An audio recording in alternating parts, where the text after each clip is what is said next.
Whenever my students tell me that they are interested in pursuing their doctorate, my first question to them is always, why? It's a very expensive decision, so I always want to make sure that my students know what they're getting themselves into.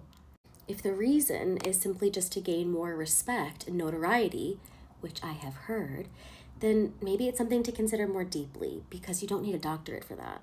And I say that because there's tons of overlap between BCBAs and BCBA-Ds when it comes to occupation opportunities. There's tons of BCBAs out there that have opened up their own ABA practice, or they're VPs of their company, or regional directors, or they're teaching at universities.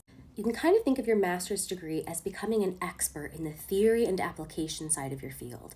And then your PhD is really becoming an expert in the theoretical and experimental expansion and evolution side of the field.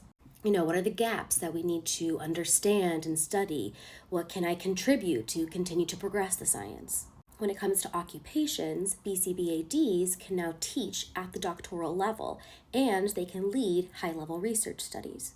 Like I mentioned in my last video, I'm the chair for 2 doctoral dissertations right now, so I can oversee PhD level research. Now, I did plenty of research studies on my own before I got my PhD, but I always had a doctorate mentoring or supervising me along the way. Now with my PhD, I can be the doctorate leading others. So dissertation supervision and doctoral level mentorship is something that I can do now. I can also apply and lead grants for research, as well as build my own lab and start my own research team. On the academic side, I can now help universities also design and build their own curriculum for their graduate programs, which I may also be doing. As a BCBA-D, you could start your own ABA program at a university as well. If you're interested in the publishing side, having a doctorate really opens the doors a lot for editorial positions to review manuscripts or hold leadership positions in journals like Behavior Analysis in Practice or the Journal of Applied Behavior Analysis. Now, BCBAs can do this as well, however, those roles tend to more frequently go to those with a doctorate. At the advocacy level, it also opens more doors here as well.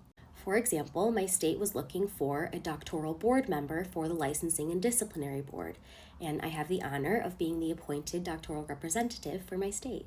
So it really just depends what you want to do with your career. My biggest piece of advice is to follow your joy, follow your passions, and it's okay if they evolve over time. Be kind and gentle to yourself on your journey, and if you have any other questions, let me know in the comments.